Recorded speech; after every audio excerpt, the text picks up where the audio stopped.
we'll see something in an applied journal, and the applicant will make the case that they're targeting an audience. They know managers want to see this research, and that's appropriate, and it's not penalized. So it's not all about the impact factor. You can make a case for why a particular line of research is appropriately published in a certain set of journals, because that is where you're expecting the impact. You want to reach managers. They don't have subscriptions to science. They have subscriptions to, frontiers in whatever it is. I think you also want to communicate that particular journal is for that audience. Yeah. Yeah. Just because of that impact factor monitor doesn't communicate. Many North American journals have heavy scientific content, while European journals have less, but they are more practical. Make the case. European journals have higher impact factor than transaction of ASME, for example. Make the case. I mean, we're looking for impact. As long as you can make a good story about the impact, that would be good. Yeah, and that's exactly, and if you look at, if you go back about 2 years ago, they started to change the thinking in the sense that they're de-emphasizing for everybody, applicants as well as reviewers, the numbers game. Yeah. And that was refreshing to actually see that, because it's not a question of, are you getting 6 good papers in a good journal where you make the impact, and for a good reason, that's going to carry a lot more weight than if you have 30 just all over the board and say, I'm publishing it crazy. 30 years ago, that was not the case. Now it is. Where do you make that case? Where in the application do you make that Impact case? of contribution. More significant contributions. Yeah. As part of the CCV? No, that's not The part free of it. form. Oh, in Free free form. free form. More significant contributions. Do you have advice on how to manage the new open access requirements for insert in the application? So you spoke about publishing in all these new open access journals, or should we be asking for money that allows us to use high impact journals, but make sure that the publications are open access? Suggested strategy. No, I can tell you, all I can tell you is that it's one of the most controversial things that's emanated out of Ottawa in recent vintage. And that is on the table for the agenda at COGS this fall, because comments exactly like yours coming to you already. In fact, I have a position document that I put out and went into Central, and I'm really thinking from the campus, but it's made its way to Ottawa. But the point is that you could easily play that game, if you want to put it that way. And it may not be to your advantage just because it's open. I know several journals that don't touch anything for 24 to 36 months. It doesn't go out to the open public, and so they could be some of the best journals you want to go into, but they just have their own policy. You cannot dictate. It's for example, in my opinion, my humble opinion, it's an example of Ottawa trying to impose a policy on the rest of the world, where they're saying, look, you have to do it this way. So in fact, it may back. I don't know if it's going to be able to stand the real test, a bigger. But it's on the agenda for discussion at COGS. When the question was raised to our program officer at a scientific conference, they said 2 things. One, there is no increased budget for it. So, so don't take it out of your research.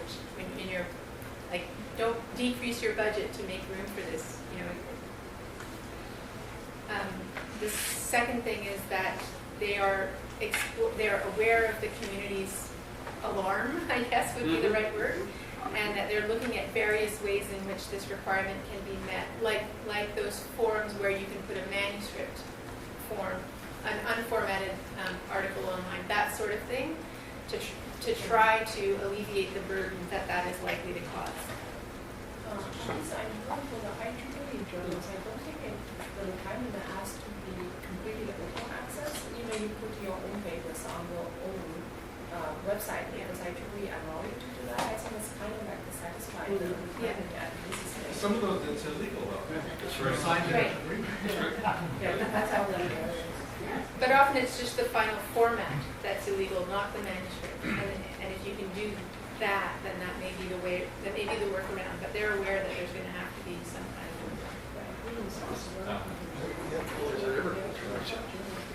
Oh, sorry. So I just have a quick question around, maybe this has been asked already, around the budget for HQP. So is there a ballpark figure that proportionally that does or does not raise flags or drag the students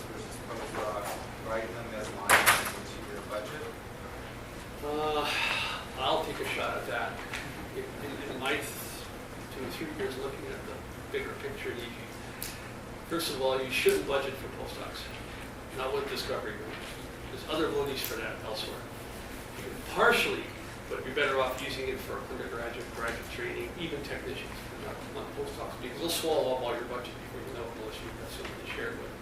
Secondly, So on that point though, like some budget for graduate student support is okay? in fact, you should. Oh yeah, Okay. we look for, there's a very general rule that our committee looks at, and it's typically your overall budget is viewed favorably if it comes in the 60 to 70% of your total budget is for HQP training, excluding postdocs. Okay. That's our rough budget. That's a rule that we've been playing with or using in 1509 for a long time. I can't speak for other committees, but that's it. That alone is very helpful for me. In our committee, we're actually more than 80%. So you're at 80%. Okay, so. So can you explain a little bit more on the 60%, 80%? And for the students, For the it's, student, for the training of HQP.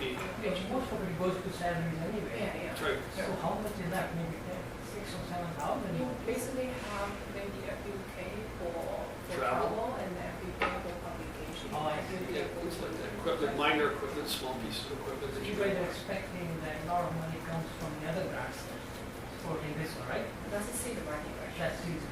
That's right. In just a separate thing entirely around open access, I just want to flag something that the university here, and I think other universities, the libraries actually work very effectively as ways of actually providing open access by archiving documents. So people have questions around legality or sources, that's one option I would encourage people to try out.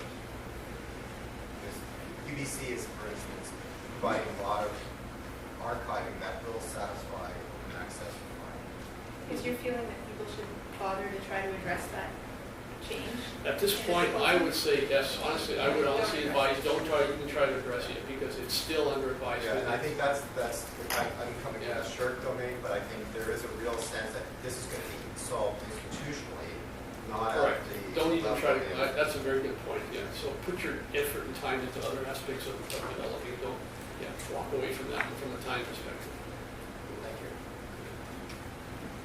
So, in terms of a program, research program, can we have two relatively disparate topics, so it's not advisable? Well, I'll speak for myself and nobody else. I've got 4, and they have nothing to do with each other. Okay. Honestly, I think now it's 3 now because I'm maybe too old to be there.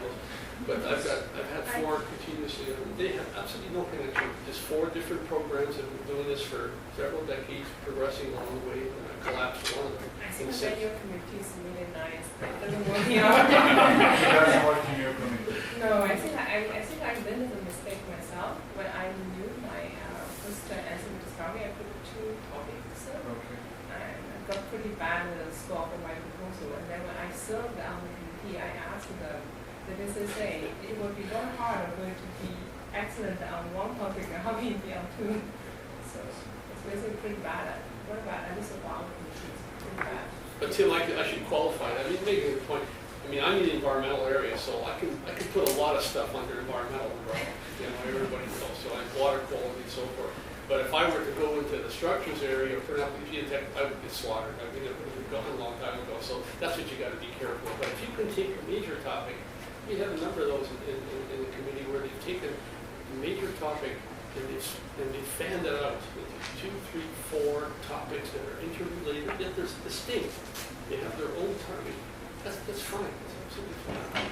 I For have us, a anyway. question on this. So, how much do you present your entire research program? Like I'm funded by CHR, I have CRDs, I have CPGs. How much do you put the whole picture? Because you report all your publications, so it's obvious that not everything comes from the discovery lines. So, do you show a block diagram in relationship to other grants and explain what's done under the discovery and so on? Yeah, I think you have to describe very nicely how those other grants fit with this new discovery proposal and not to be too much of an overlap. And if it's a diagram, it's the right way to explain it. I haven't seen in any application a diagram explaining the relationship between the different grants, but I think that would be possible as well. And it is understood that, and as it was mentioned several times, that you have other sources of funding. You don't rely only on the discovery grant. So it's viewed positively that the entire research program is funded by many different sources. But it has to be very clear what is new in this discovery grant in relation to all the others. So, very briefly, research hours. I guess think one strategic application over not putting enough hours. And so, what do you guys recommend about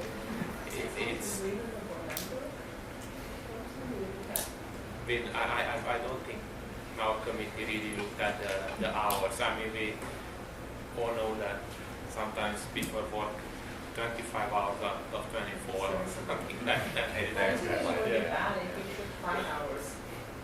Yeah, you have to be careful that you don't fudge it. We had one case last year. It's kind of funny actually. That one of the committee members, the sub-chair, added up and said this person is working 32.5 hours a day. And that said the whole story. I mean, obviously they hadn't done their homework. They added it all up, divided by a number, came up with that. So you have to take it with a grain of salt. Normally we don't check it, but just for this one thing, because there's just so many listed there. When we have acquisitions. One more painful thing. CCV papers, you can add the source of funding, but I think it's like 2 weeks of work to figure out the number of every grant for every paper. What, do you guys care about that, or can I just leave it blank? Leave it blank. That would be my advice. But for the CCV, it's very important that you always highlight the students. The students I understand, but the grant and the grant number and all that.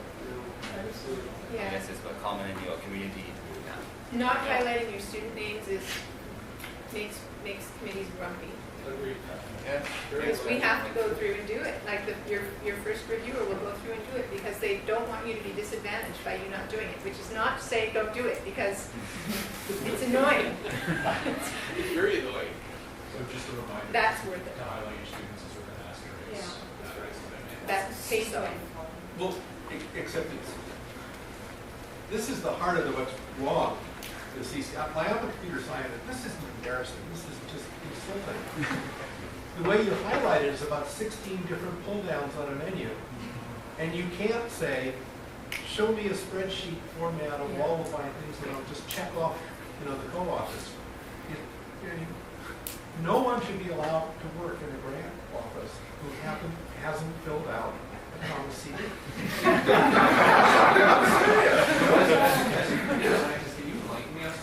It's like some trickster, pagan god created. These are the people that we fail.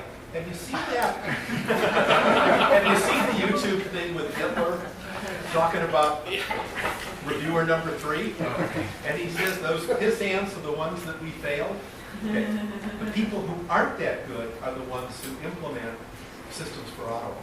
So And they all live within about 6 hours of Ottawa. in your application, you have a student that went on to work at CCP.